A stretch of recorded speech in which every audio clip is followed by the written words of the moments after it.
Anselmo, eu vou ler um trechinho do livro para você. Já na entrada, a Aléia de Palmeiras é um quadro maravilhoso.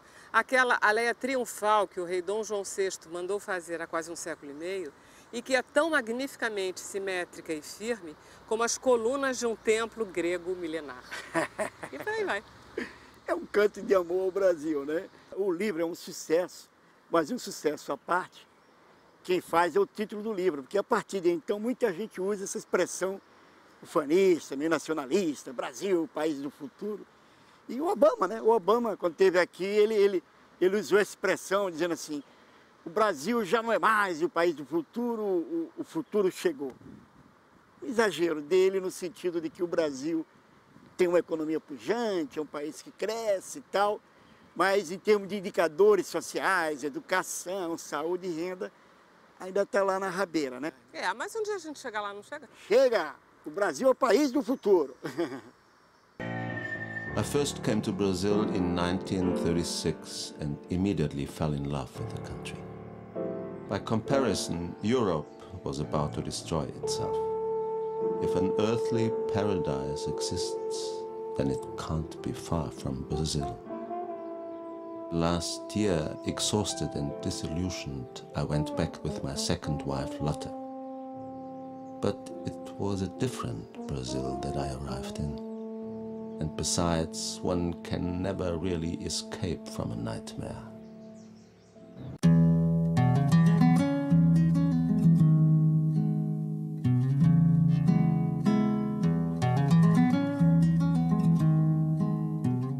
Ô Silvio, fale um pouco de o que levou você a se fixar nesse personagem, que aspectos da vida dele assim lhe fascinaram a ponto de você fazer um filme. O Stefan Zweig, vamos dizer assim, eu tenho ele na minha vida como leitor há muitos anos, né? E no início eu era leitor dele, Brasil, País do Futuro, aquelas biografias todas dele. Por coincidência, esse ano estamos comemorando os 70 anos desse livro que foi primeiro publicado nos Estados Unidos, justamente em 1941.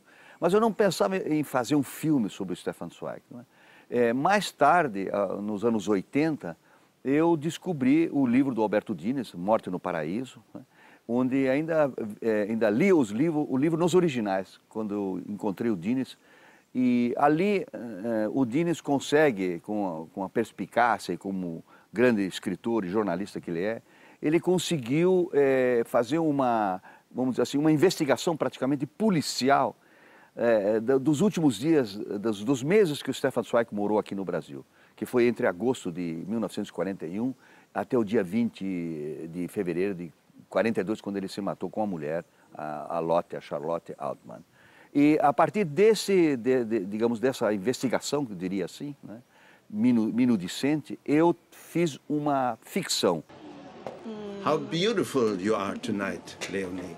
Sorry, I meant you are as beautiful as ever. Thank you, darling. Look, tell Yolanda that her cuddly favorite has come back. Beijo, beijo. Look, that American Wells.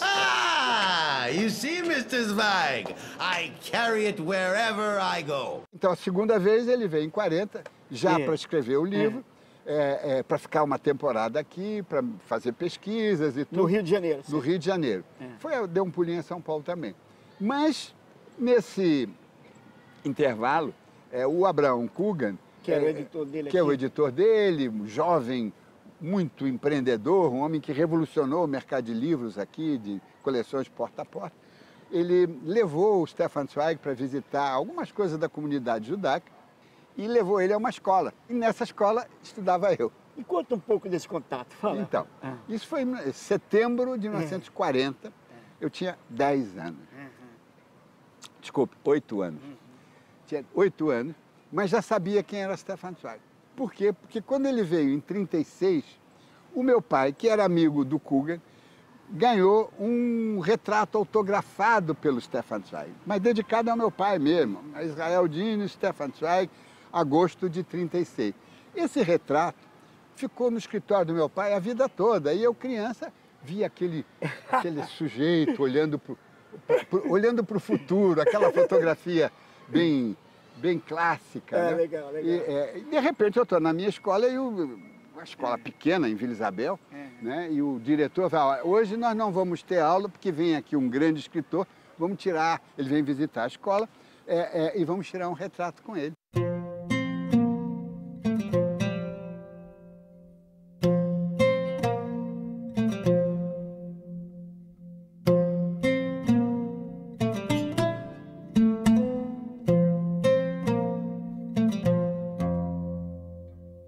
De qualquer forma, o livro Brasil, País do Futuro foi muito bombardeado por aqueles que faziam oposição à ditadura Vargas, chegando mesmo a insinuar que tinha sido um livro sobre encomenda, enfim, um livro pró-Vargas.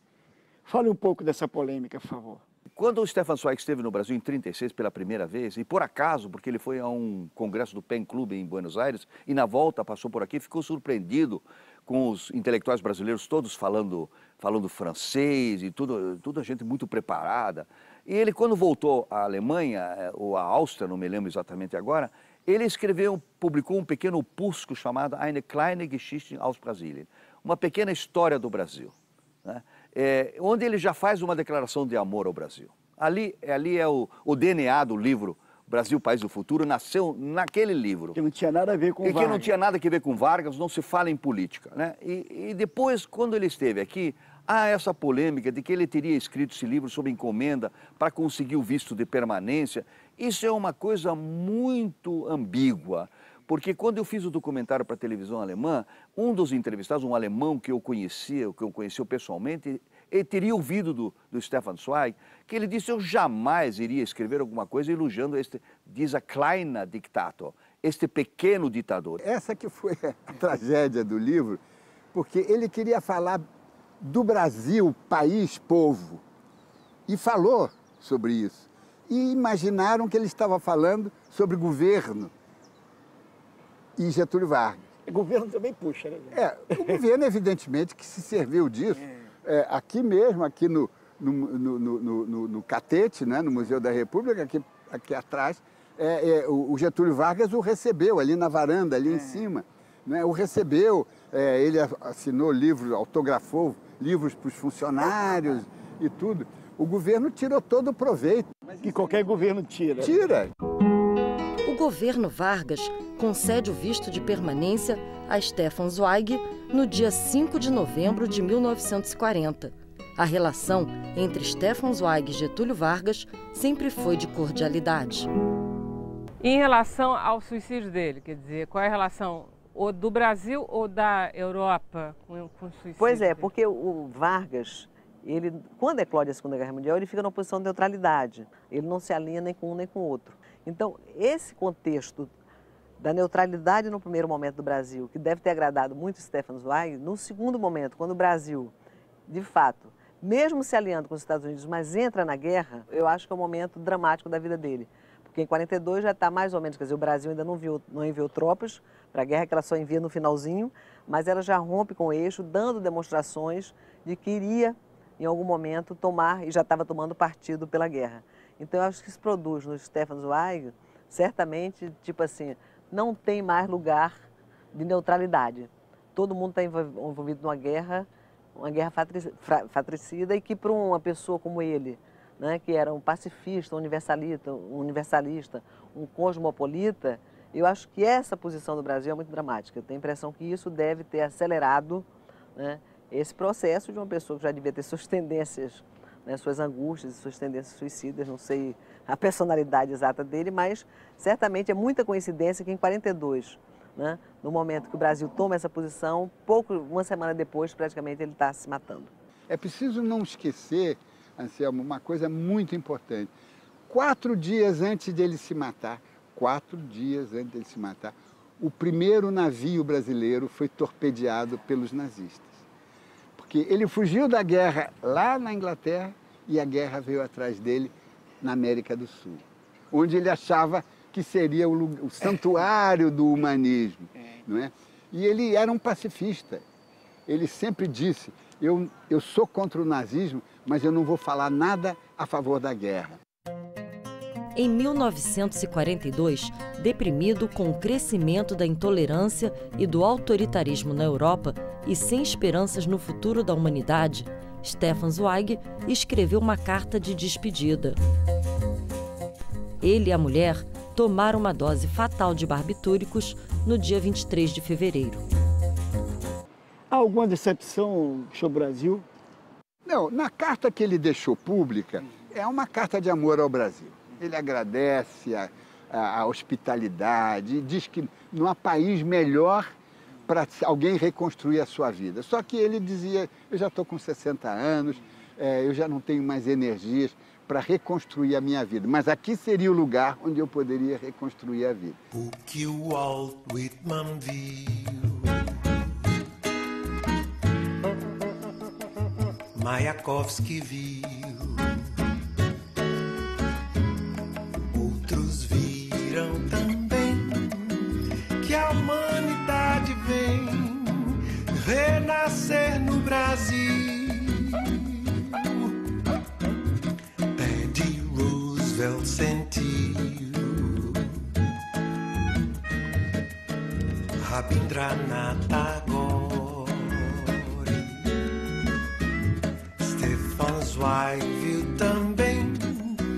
Todos disseram amém a essa luz que surgiu.